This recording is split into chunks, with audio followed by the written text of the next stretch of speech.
Selamat pagi Bapak Ibu yang dikasihi Tuhan. Kita bertemu lagi di dalam ibadah kita pada pagi hari ini. Bapak Ibu yang ada di rumah maupun yang ada di sini, kita tetap percaya bahwa pertolongan Tuhan itu sungguh luar biasa dalam kehidupan kita. Pagi hari ini kita mau beribadah, memuji dan meninggikan nama Tuhan. Mari kita siapkan hati kita. Kita mau menyembah Dia, Raja di atas segala raja. Mari kita berdoa. Terima kasih Tuhan buat kebaikan-Mu dalam kehidupan kami. Terima kasih buat penyertaan-Mu. Pagi hari ini kami ada kami ada di tempat ini, itu semua karena kasih-Mu.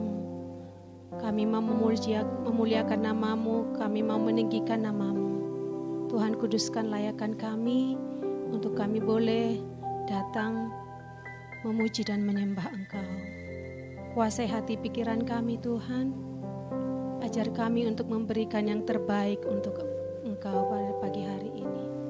Terima kasih Tuhan, Engkau urapi setiap kami, Engkau memberkati kami, Engkau memberikan kami damai sejahtera dan sukacita-Mu senantiasa Bapa.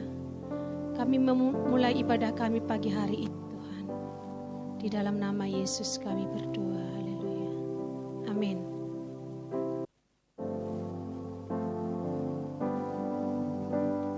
Sungguh besar setiamu, Kau nyatakan bagiku.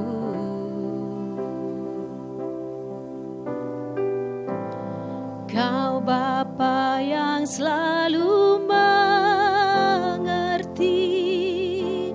isi hatiku.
Kami merindukan Engkau hadir di tengah-tengah kami Tuhan,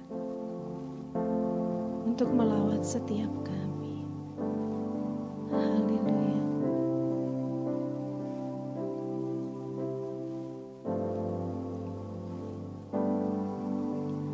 Tuhan, aku rindu.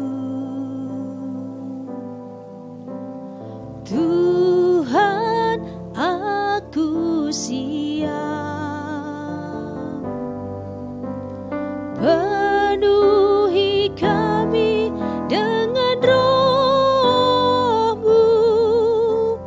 Ku rindu lawatan-Mu. Tuhan, aku siap. Tuhan, aku rindu. Penuhi aku dengan Roh-Mu. Ku rindu lawatan-Mu. Ku rindukan Kau hadir di sini saat ini, Tuhan. Ku rindukan Roh-Mu mengurapi saat ini, Yesus ku rindu. Ku rindukan Kau hadir di sini saat ini, Tuhan. Ku rindukan Roh-Mu mengurapi saat ini, Yesus. Tuhan, aku rindu.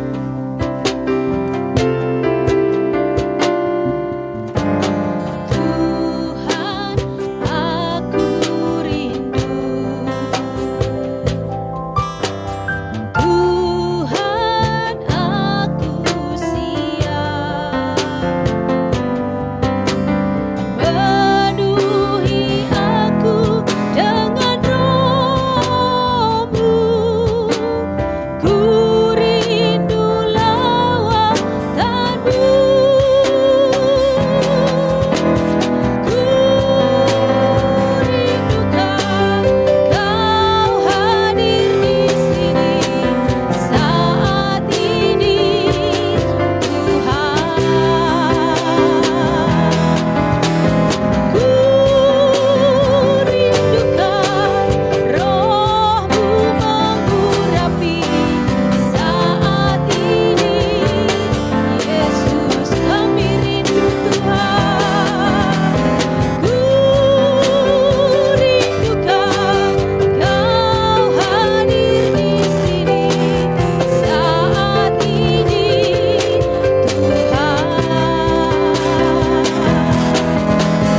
Ku rindukan Roh-Mu mengurapi saat ini, Yesus. Saat ini, Yesus. Saat ini, Yesus. Haleluya. Terima kasih Tuhan. Haleluya. Hari ini kita tetap bersukacita untuk meninggikan nama Tuhan. Kita naikkan pujian, sebab Tuhan Maha Besar. Sebab Dia Allah yang Maha Besar. Dia layak dipuji dan disembah. Kuasanya dahsyat menghancurkan segala musuh kita. Haleluya.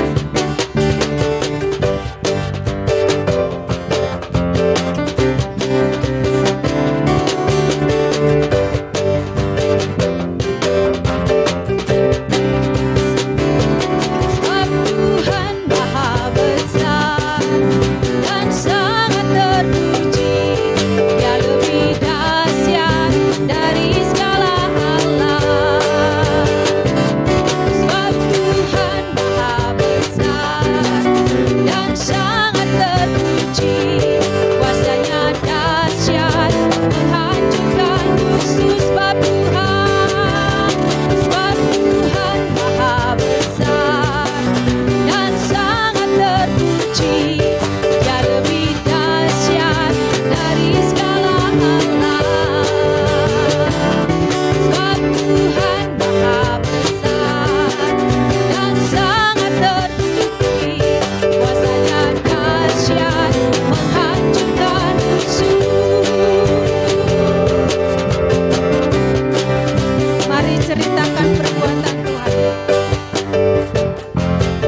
menyuruhkan nama Yesus. Haleluya. Kita tetap bersukacita, kita mau meninggikan Allah. Serukan namanya, Yesus Raja di atas segala raja. Haleluya.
Tiba saatnya kita akan mendengarkan firman Tuhan. Mari kita siapkan hati kita. Mari kita buka hati kita untuk menerima kebenaran firman Tuhan. Biarlah setiap kita yang mendengarkan firman Tuhan ini boleh menjadi pelaku firman yang setia dan boleh kita diberkati lewat firman Tuhan.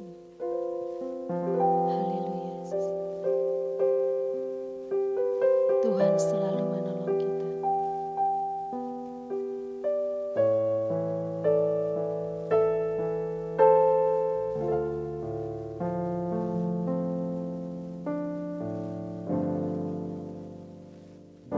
Musim akan selalu berganti, kasih Tuhan tetap abadi.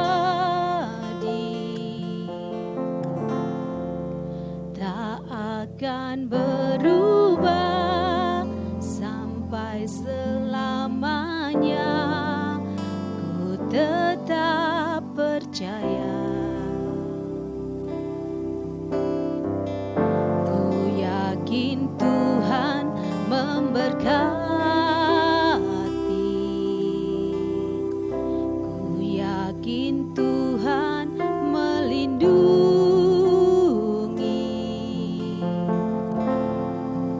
Burung di udara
Shalom, selamat pagi Bapak Ibu yang dikasihi Tuhan. Salam damai sejahtera buat kita semua. Mari kita siapkan hati kita untuk kita sama-sama belajar kebenaran firman Tuhan. Sebelum kebenaran firman Tuhan kita dengar, mari kita terlebih dahulu berdoa. Kita mengizinkan Tuhan berbicara melalui firman-Nya. Terima kasih Tuhan untuk kebenaran firman yang boleh kami dengar sebentar lagi. Kami mau memandang firman Allah bukan hanya sebagai informasi, bukan lagi sebagai pengetahuan, tapi kami mau memandang firman Allah sebagai pribadi Allah sendiri yang harus terus tinggal di dalam diri kami untuk terus menyempurnakan perjalanan hidup kami, mengoreksi kehidupan kami, mendidik kami Tuhan, sehingga gambar dan rupa Allah semakin nyata dalam perjalanan hidup kami. Berkati pemberitaan firman-Mu di pagi hari ini, berkati seluruh sidang jemaat-Mu, berkati mereka yang ada di rumah, yang sedang menyaksikan tayangan live streaming ini. Tuhan, dimanapun mereka berada, tangan Tuhan tetap ada buat mereka. Terima kasih Tuhan, kami mau siapkan hati kami untuk kebenaran firman Allah. Setiap kita yang siap untuk dengar firman Allah, bersama-sama katakan amin. Bapak Ibu yang dikasihi Tuhan, mari kita akan sama-sama belajar firman Allah pada pagi hari ini. Nah, saya ingin melanjutkan apa yang disampaikan pada ibadah minggu yang lalu, ya. Minggu yang lalu gereja kita dilayani oleh Ibu Christine, dan tema yang disampaikan begitu luar biasa, memberkati kita.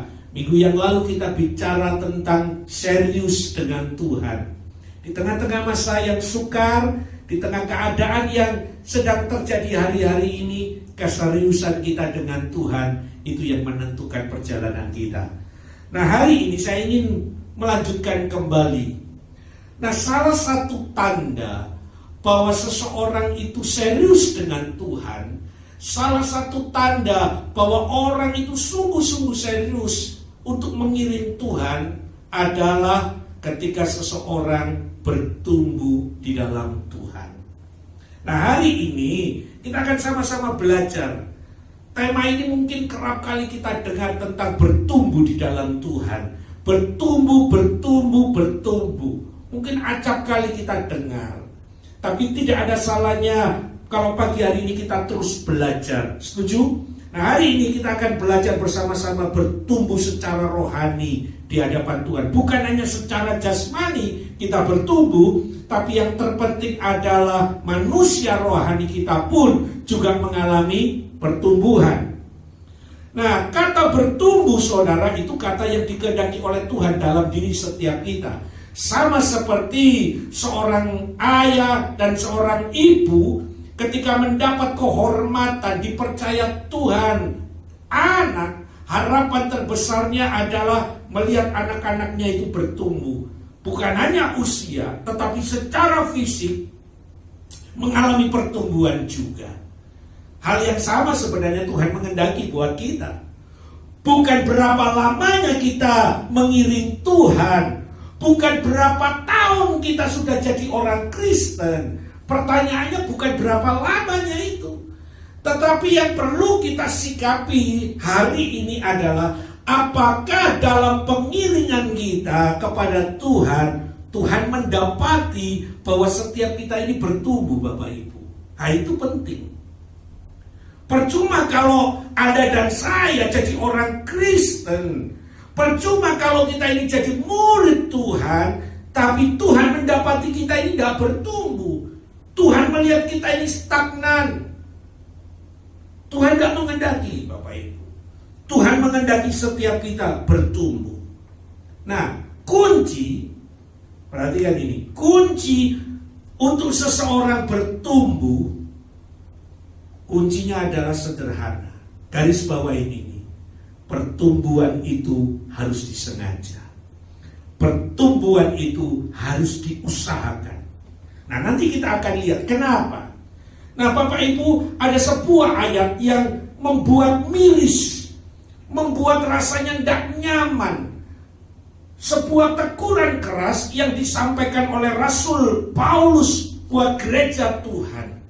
Ini sebuah tamparan besar yang setiap kita harus memahami, saudara. Mari kita lihat apa yang dinasihatkan atau apa yang menjadi teguran Rasul Paulus di dalam Ibrani pasal yang ke-5. Ibrani pasal yang ke-5 ayat yang ke-11 sampai 14.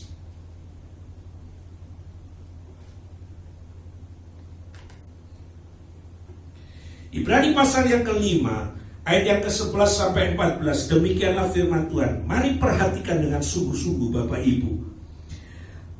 Peringatan supaya jangan murtad. Tentang hal itu banyak yang harus kami katakan, tetapi yang sukar untuk dijelaskan, karena kamu telah lamban dalam hal mendengarkan. Sebab sekalipun kamu ditinjau dari sudut waktu, sudah seharusnya menjadi pengajar. Kamu masih perlu lagi diajar asas-asas pokok dari pernyataan Allah, dan kamu masih memerlukan susu, bukan makanan keras. Sebab barang siapa masih memerlukan susu, ia tidak memahami ajaran tentang kebenaran, sebab ia adalah anak kecil.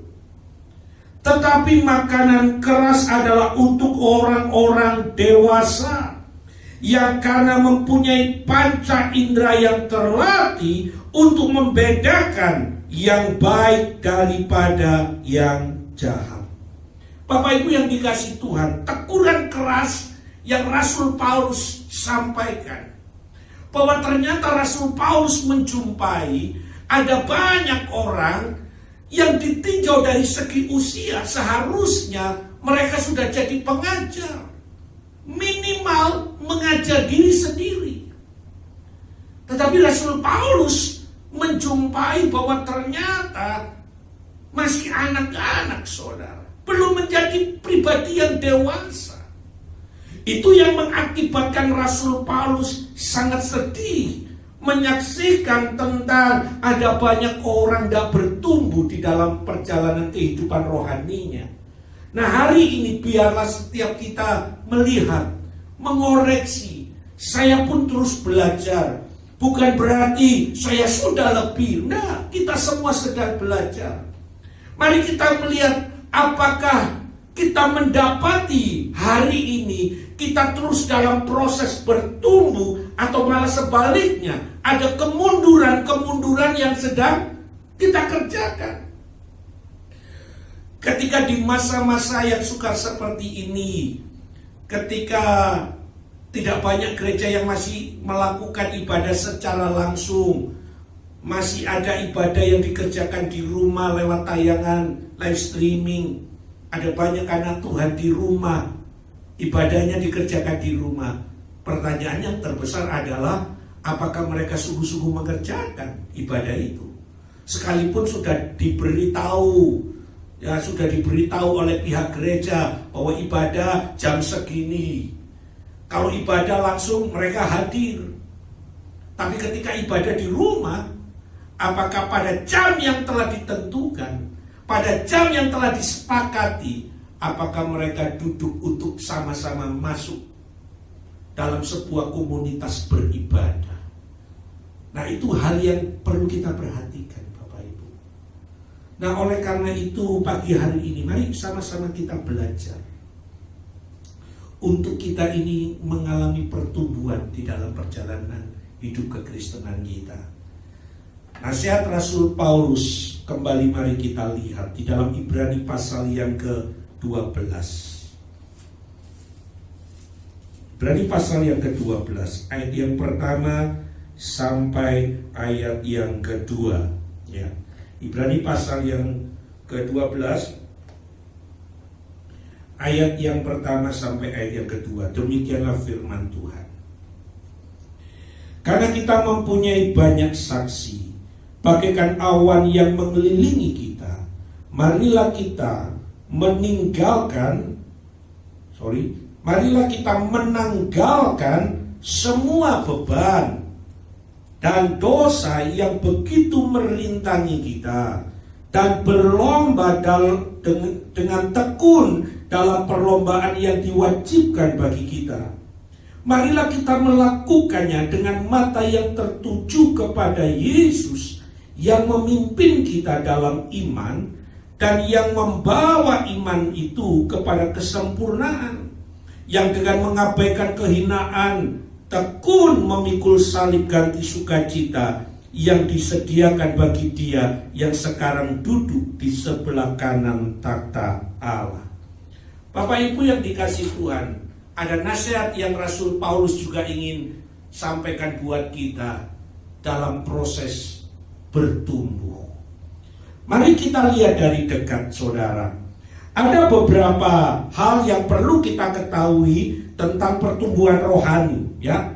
Ada beberapa hal, ada 3 hal yang Paulus nasihatkan lewat Ibrani pasal yang ke-12 ini, ya. Sekali lagi, ada beberapa hal yang harus kita ketahui di dalam proses pertumbuhan. Yang pertama, ayat yang pertama dikatakan demikian, karena kita mempunyai banyak saksi bagaikan awan yang mengelilingi kita. Perhatikan ini, marilah kita.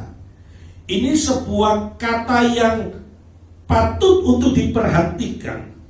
Marilah kita menanggalkan semua beban dan dosa yang begitu merintangi kita.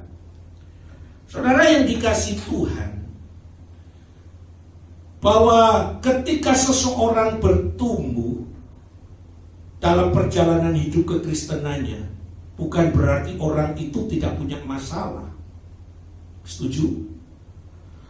Bahwa seseorang yang mengalami pertumbuhan rohani di dalam dirinya tidak otomatis bahwa orang itu tidak punya masalah. Yang namanya masalah, yang namanya persoalan, itu adalah bagian dari setiap kita manusia. Sejak manusia lahir, sejak manusia ada di dalam dunia, sampai manusia mati, yang namanya persoalan, yang namanya masalah, itu merupakan bagian dari kehidupan manusia. Bahwa masalah itu tidak pernah bisa dipisahkan dari manusia. Semua orang, tidak peduli Anda kaya, tidak peduli Anda mungkin miskin, tidak peduli Anda seorang bos atau karyawan, tidak peduli Anda jemaat atau Anda pelayan Tuhan, yang namanya masalah itu bagian dari kehidupan setiap kita. Tetapi yang membedakannya begini, saudara, bahwa ketika seseorang bertumbuh kerohaniannya, maka keuntungan yang dia peroleh adalah begini, cara pandang dia melihat masalah yang sedang mereka hadapi. Cara pandang ini penting, Bapak Ibu.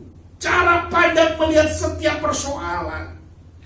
Hari-hari ini kita dihadapkan dengan masalah, betul? Masalah COVID, semua orang sedang mengalami ketakutan, semua orang lagi mengalami kebingungan. Ya, dunia usaha apalagi juga mengalami keadaan yang sulit oleh karena COVID-19 ini.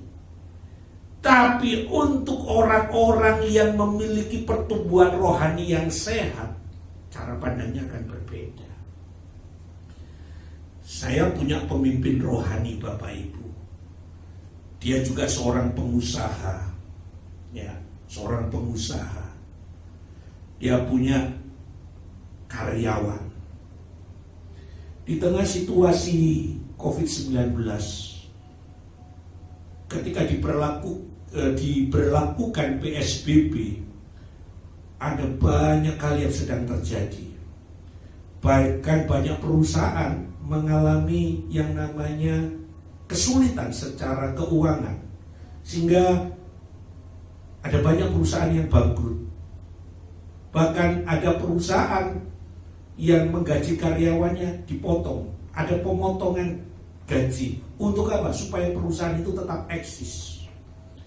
Bahkan tidak jarang kita dengar bahwa ada perusahaan yang mem-PHK besar-besaran karyawannya. Untuk apa? Menyelamatkan perusahaan itu di tengah situasi yang begitu rumit. Tapi saya melihat pemimpin saya berbeda. Sekali lagi, bukan untuk membanggakan. Tetapi yang saya lihat sendiri saudara, cara pandang beliau ketika melihat persoalan-persoalan yang terjadi. Dia tidak ada seorang karyawan pun yang di PHK. Tidak ada satu karyawan pun yang disunat gajinya. Enggak. Semua berjalan normal sebelum COVID berlangsung. Semua normal sampai hari ini. Semua karyawannya dapat gaji. Tidak ada satupun yang di PHK. Berjalan normal di tengah kesulitan. Rahasianya apa Bapak Ibu? Rahasianya cuma satu. Karena beliau bertumbuh di dalam Tuhan. Sehingga cara pandangnya ketika melihat persoalan ini, beliau melihat bahwa di tengah situasi yang sulit seperti ini, ada Tuhan di dalamnya. Amin. Ada Tuhan.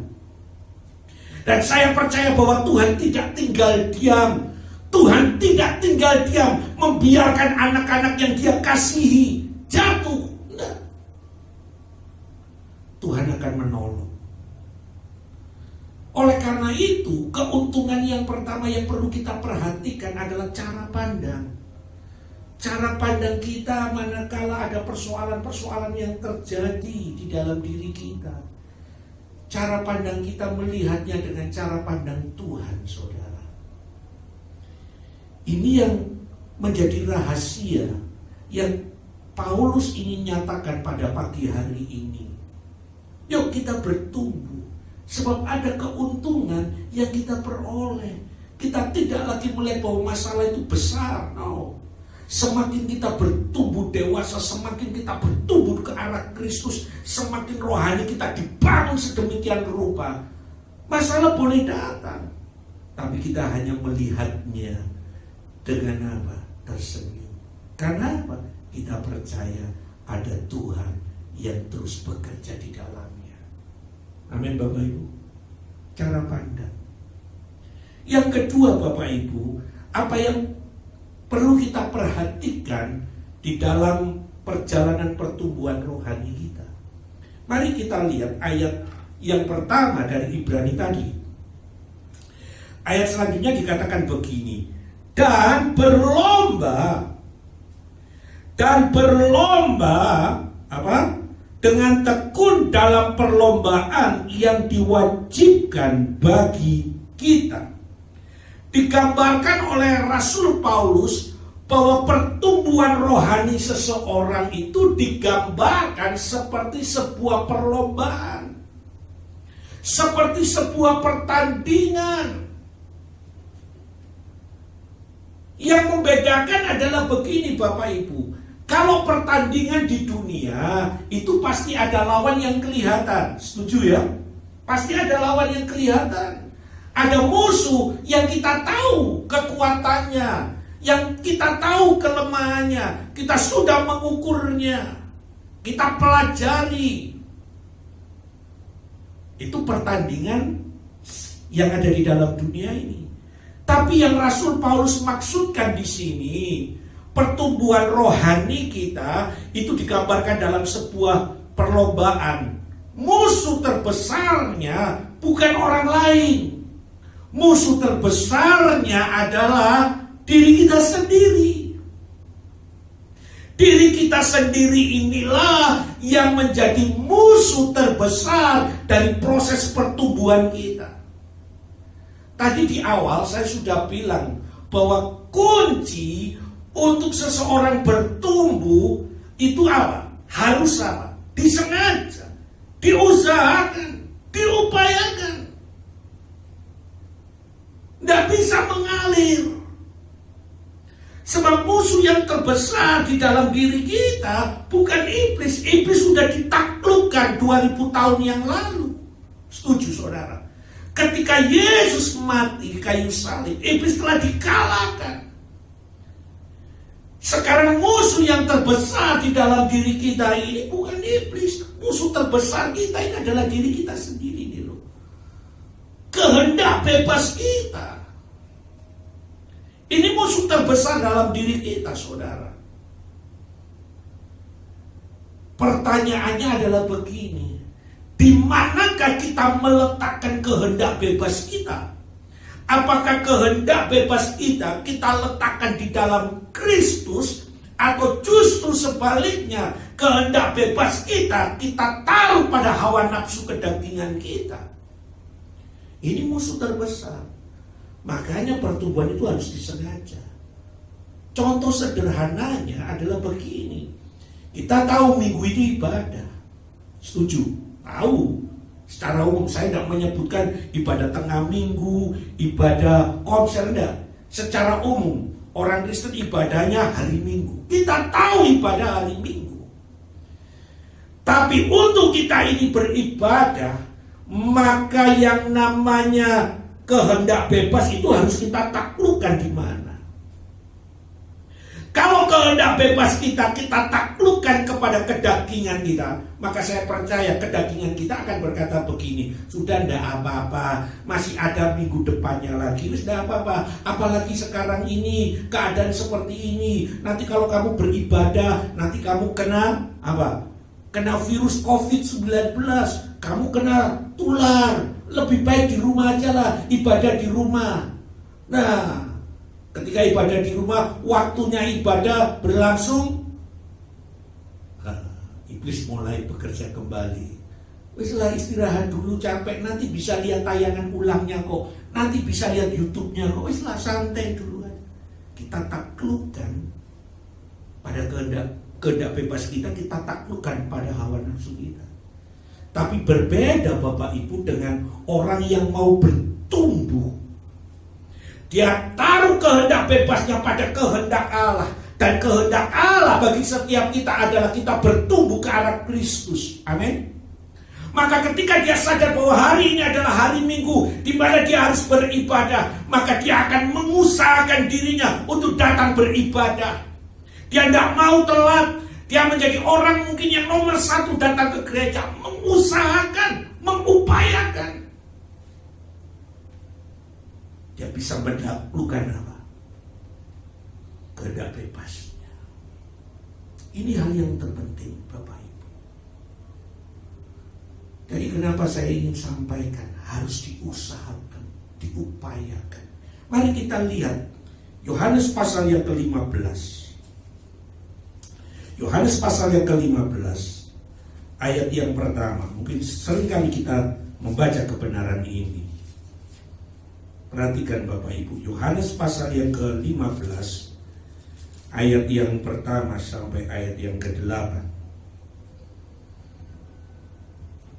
Akulah pokok anggur yang benar dan Bapakkulah pengusahanya.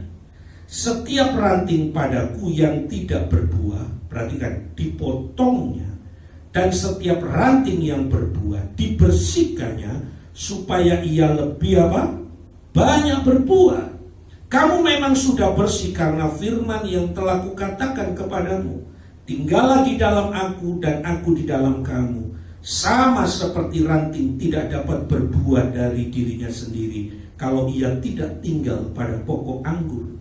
Demikian juga kamu tidak berbuah jikalau kamu tidak tinggal di dalam aku. Akulah pokok anggur dan kamulah ranting-rantingnya. Barang siapa tinggal di dalam aku dan aku di dalam dia, ia berbuah banyak, sebab di luar aku kamu tidak dapat berbuat apa-apa.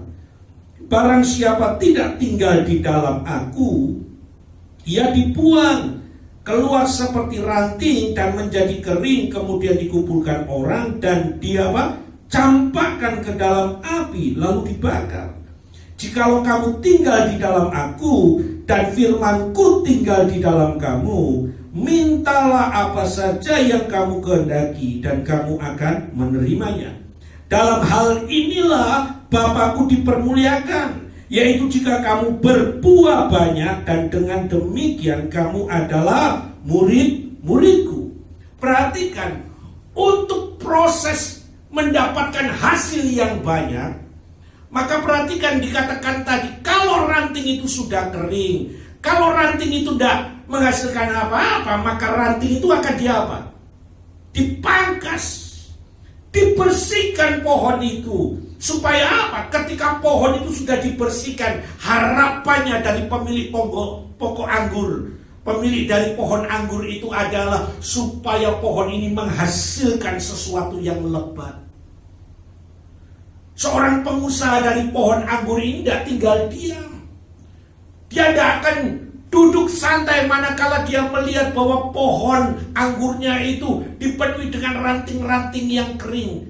Dia tidak akan pernah tinggal diam. Dia akan berusaha sedemikian rupa. Alkitab tadi katakan. Sekali lagi, proses tidak pernah, apa istilahnya? Proses itu tidak pernah memungkiri hasil. Ya. Proses itu tidak pernah memungkiri hasil. Ketika seorang pengusaha membersihkan pohon anggurnya dari ranting-ranting yang tidak berguna, maka dia akan menerima hasil yang apa? Luar biasa. Tapi kalau seorang pengusaha, seorang pemilik pohon anggur yang hanya diam, dia membiarkan tanaman anggurnya itu dipenuhi dengan ranting-ranting yang sudah mati, dia biarkan, maka dia tidak pernah mendapat hasil yang maksimal. Bapak Ibu yang dikasihi Tuhan, nasihat ini mari sama-sama kita perhatikan. Musuh terbesar dari hidup kita adalah diri kita sendiri. Ada orang yang mau bertumbuh, tetapi ada juga orang yang tidak mau bertumbuh. Keputusannya ada pada kehendak bebas kita. Oleh karena itu pagi hari ini, yuk kita sama-sama belajar menaklukkan kehendak bebas. Kehendak bebas itu gak salah, setuju. Kehendak bebas itu netral sifatnya. Tetapi yang menjadi persoalan adalah di mana kehendak bebas itu diletakkan. Itu yang akan menentukan hasil. Kalau kehendak bebas diletakkan pada keinginan daging kita, maka jelas hasilnya akan semakin hancur hidup kita. Tapi manakala kehendak bebas kita persembahkan, kita taruh pada kehendak Tuhan, maka saya percaya Anda akan mengalami perjalanan hidup yang begitu luar biasa. Setuju saudara? Jadi Rasul Paulus tadi mengibaratkan yang namanya bertumbuh itu seperti seorang yang ada di perlombaan. Tujuan lomba itu cuma satu, mencari pemenang. Tidak ada lomba diadakan iseng-isengan, nggak ada loh Bapak Ibu. Yang namanya lomba itu pasti dicari pemenangnya. Keputusan ada masih pada masing-masing pribadi kita pagi hari ini. Setuju Bapak Ibu? Ya. Jadi yang pertama yang perlu kita perhatikan di dalam pertumbuhan, bahwa orang yang bertumbuh itu bukan berarti orang yang tidak punya masalah dalam hidupnya. Tetap yang namanya manusia pasti punya persoalan. Tetapi cara pandang kita yang akan menyelamatkan tentunya ketika ada apa? Ada persoalan. Ketika kita bertumbuh di dalam Tuhan, cara pandang kita ketika kita melihat persoalan, maka kita bisa berkata ada Tuhan di situ. Setuju? Dan yang kedua, digambarkan lomba. Dalam pertumbuhan rohani ada musuh. Musuhnya bukan orang lain. Musuhnya itu diri kita sendiri. Kehendak bebas kita. Yang ketiga, yang terakhir Bapak Ibu, yang perlu kita pahami untuk kita bertumbuh. Ini yang paling penting. Kembali pada Ibrani pasal yang kelima. Ibrani pasal yang ke-12. Ayat yang kedua, perhatikan Bapak Ibu.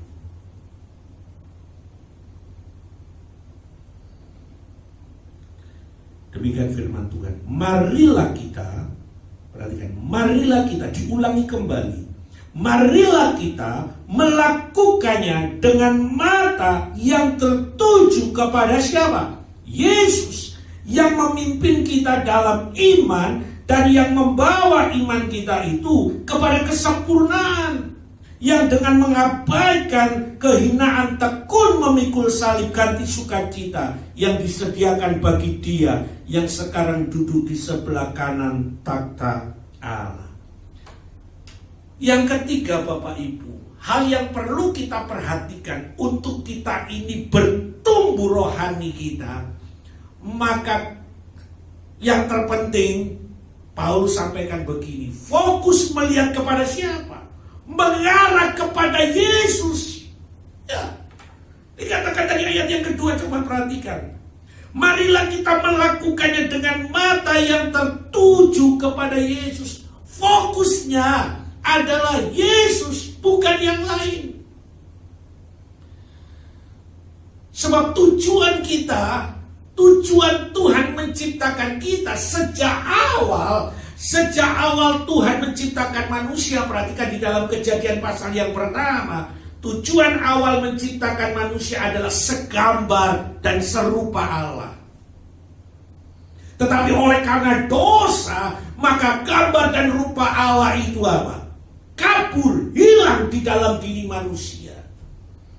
Tetapi oleh karena kasih karunia Tuhan, ketika Yesus mati buat setiap kita, ketika kita menerima karya Kristus, maka setiap kita diperdamaikan dengan Tuhan. Bukan berarti begitu terima Kristus selesai, no. Filipi pasal yang kedua ayat yang ke-12, kerjakanlah keselamatanmu. Perhatikan saudara, Filipi pasal yang kedua. Filipi pasal yang kedua. Saudara, Filipi pasal yang kedua ayat yang ke-12. Perhatikan Bapak Ibu. Hai saudara-saudaraku yang kekasih, kamu senantiasa taat. Karena itu tetaplah apa? Kerjakanlah keselamatanmu dengan apa? Takut dan gentar. Bukan saja seperti waktu aku masih hadir, tetapi terlebih pula sekarang waktu aku tidak hadir. Paulus menasihatkan kepada jemaat yang ada di Filipi, Bapak Ibu yang dikasih Tuhan, untuk senantiasa mengerjakan keselamatan yang dianugerahkan oleh Tuhan. Caranya gimana untuk mengerjakan keselamatan? Tidak ada cara yang lain kecuali mata yang terus fokus kepada Kristus. Sebab tujuan akhir hidup kita adalah seperti Kristus. Itulah tujuan akhir kita. Tujuan akhir perjalanan hidup Anda dan saya bukan surga. Tidak, saudara. Tujuan akhir perjalanan hidup kita adalah kita seperti Kristus. Setuju? Maka apa yang dikerjakan oleh Kristus, apa yang diajarkan oleh Kristus, itu senantiasa kita perhatikan. Tidak mungkin loh Bapak Ibu, kita ini pengen seperti Kristus, tapi kita ini tidak pernah mendengar apa yang diajarkan, tidak mau mendengar apa yang dikatakan. Kita tidak bisa mengklaim bahwa kita seperti Yesus, tidak bisa. Nasihat, mari kita lihat Yohanes pasal yang ke-5. Perhatikan. Kenapa saya katakan tadi bahwa mata yang fokus kepada Kristus. Yohanes pasal yang ke-5 ayat yang ke-19. Demikianlah firman Tuhan.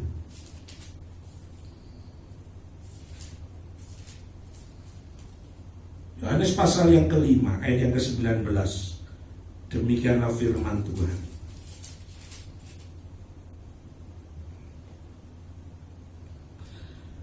Maka Yesus menjawab mereka, katanya, aku berkata kepadamu, sesungguhnya anak tidak dapat mengerjakan sesuatu dari dirinya sendiri jikalau ia tidak melihat Bapa mengerjakannya. Sebab apa yang dikerjakan, perhatikan, apa yang dikerjakan Bapa itu juga yang dikerjakan anak. Ini perkataan Yesus. Ketika Yesus ada di dalam dunia, apapun yang Yesus kerjakan, Yesus melihat kepada Bapanya. Semua berdasarkan Bapa. Yesus mengerjakan bukan karena keinginannya sendiri, Bapak Ibu. Yesus mati di atas kayu salib bukan karena keinginannya, tapi itu keinginan Bapa yang harus dia kerjakan. Amin. Makanya Yesus mengerjakan. Yesus mengerjakan semuanya berasal dari Bapa. Dia melihat kepada Bapa. Oleh karena itu pagi hari ini, kalau Anda dan saya mau bertumbuh rohani kita, fokus kita bukan pada yang lain. Fokus kita hanya Yesus. Amin. Fokus kita bukan pada pendeta kita, bukan pada yang lain, tidak ada. Fokus kita hanya kepada Yesus. Pendeta, hamba Tuhan, yang memang harus kita teladani juga. Apa yang baik dari dirinya, ya kita juga harus pelajari, harus ikuti. Tapi yang terpenting Bapak Ibu, fokus kita bukan pada manusia. Fokus kita hanya kepada Kristus. Makanya Paulus katakan, karena Yesus pun fokusnya kepada Bapa. Amin. Jadi pagi hari ini, yuk sama-sama kita memandang bahwa pertumbuhan itu sesuatu yang penting di dalam diri kita. Dan untuk kita ini bertumbuh, kita harus serius mengerjakannya, saudara. Harus diupayakan, tidak bisa diam-diam. Jangan pernah berpikir, Pak Anang, aku sudah 10 tahun jadi orang Kristen, aku sudah 15 tahun, 20 tahun, aku kuat Pak Anang di dalam Tuhan. No, tidak bisa. Kalau kita tidak pernah mengupayakan dengan serius perjalanan hidup kekristenan kita. Setiap kegiatan yang gereja kerjakan, yang adakan tujuannya, saya percaya gini, gereja manapun ketika mengagendakan sesuatu kegiatan, bukan untuk membawa Anda ini semakin apa? Semakin sibuk di luar. Bukan untuk apa? Untuk membuat Anda ini semakin meninggalkan rumah. Anda. Saya percaya kegiatan-kegiatan yang diadakan di gereja tujuannya supaya apa? Supaya pertumbuhan rohani Anda terus terjaga. Nah, kalau seseorang berkata begini, Pak Anang, saya cukuplah ibadah sekali aja minggu. Saya cukup kok, cukup sekali Pak Anang. Ya itu terserah, itu keputusan Anda. Tapi ada orang yang berkata, Pak, aku ini loh, rasanya kurang kalau ibadah sekali Pak. Aku pengen menikmati firman Tuhan lebih dan lebih lagi Pak. Pengen Pak. Saya percaya akan ada perbedaan loh Bapak Ibu. Betul? Contoh konkretnya begini. Sama-sama duduk di ibadah. Betul? Sama-sama dengar firman Tuhan. Sama-sama memuji Tuhan. Tapi manakala ketika mereka keluar, ada yang berbeda tentunya. Ada orang yang ketika menikmati ibadah, dia membangun sebuah komitmen. Aku harus berubah. Aku harus berubah. Tapi mungkin yang temannya, dia ketika keluar dari ibadah, dia berkata, ya ibadahnya bagus, pujiannya bagus, firmannya bagus. Hanya itu aja. Semua keputusan ada pada masing-masing kita. Oleh karena itu Bapak Ibu yang dikasihi Tuhan, pagi hari ini sekali lagi tanda keseriusan kita dengan Tuhan, yaitu ketika kita mengalami proses pertumbuhan. Dan yang namanya bertumbuh harus disengaja. Katakan disengaja. Ini penting Bapak Ibu. Sebab Tuhan mengendaki kepada setiap orang untuk bertumbuh ke arah Kristus. Mari kita berdoa. Terima kasih Bapa untuk kebenaran firman yang boleh kami dengar pada pagi hari ini. Sekali lagi kami mau mengizinkan firman Allah bekerja mencapai titik klimaks di dalam diri setiap kami, yaitu satu perubahan. Kalau hari ini kami mendengar kebenaran firman tentang bertumbuh, biarlah pagi hari ini kami mau membangun komitmen kami Bapa. Kami mau Tuhan mengerjakan hal itu. Kami tidak lagi bermalas-malasan. Kami mau menaklukkan kehendak bebas kami pada kehendak Allah. Kami tidak lagi menaruh kehendak bebas kami pada keinginan-keinginan daging kami yang justru akan membawa kami semakin jauh daripada-Mu. Bapa, terima kasih untuk nasihat firman yang boleh kami dengar pagi hari ini. Sekali lagi kami mau menjadi pelaku dari setiap kebenaran. Biarlah Kau mendapati setiap kami dalam proses pertumbuhan. Kami tidak mau stagnan di hadapan-Mu, Bapa. Terima kasih Tuhan. Berkati seluruh sidang jemaat-Mu. Berkati umat Allah yang menyaksikan tayangan live streaming ini dimanapun mereka berada. Biarlah hari ini kebenaran firman Allah memerdekakan hidup setiap mereka. Bahwa Engkau mengendaki kepada setiap kami untuk bertumbuh sebagai bukti keseriusan kami mengiringi Engkau. Terima kasih Tuhan, terima kasih. Terima kasih untuk kebenaran firman-Mu. Bapa, Engkau memberkati seluruh hamba-hamba-Mu yang pagi hari ini telah melayani, baik para pemain musik, WL, hamba-Mu yang bertugas sebagai sound system. Ya. Tuhan, Kau berkati apapun yang telah mereka kerjakan, biarlah itu menjadi dupa yang harum bagi kerajaan-Mu, Bapa. Terima kasih Tuhan, terima kasih. Dan pada akhirnya kalau kami akan mengakhiri seluruh rangkaian acara ibadah kami, Tuhan, sebelum kami pulang, biarlah Tuhan memberkati hidup setiap kami. Biarlah anugerah-Mu turun atas setiap kami, Tuhan. Terima kasih Tuhan, terima kasih Tuhan. Bapak Ibu yang dikasih Tuhan, angkatlah kedua tangan Bapak Ibu di hadapan Tuhan. Dan biarlah kebenaran firman ini yang akan berbicara kuat di dalam diri setiap kita. Tuhan memberkati engkau dan melindungi engkau. Tuhan menyinari engkau dengan wajah-Nya dan memberi engkau kasih karunia. Tuhan menghadapkan wajah-Nya kepadamu dan memberi engkau damai sejahtera. Bapak Ibu yang dikasih Tuhan, pulanglah dan terimalah berkat yang datangnya daripada Allah Bapa melalui putranya Yesus Kristus Tuhan, dan persekutuan yang daripada Roh-Nya yang akan terus memampukan setiap kita berjalan pada seluruh kehendak Allah dari sekarang sampai Maranatha Yesus datang kedua kali. Setiap kita yang telah menerima anugerah berkat yang daripada Tuhan, mari bersama-sama katakan amin. Tuhan Yesus memberkati.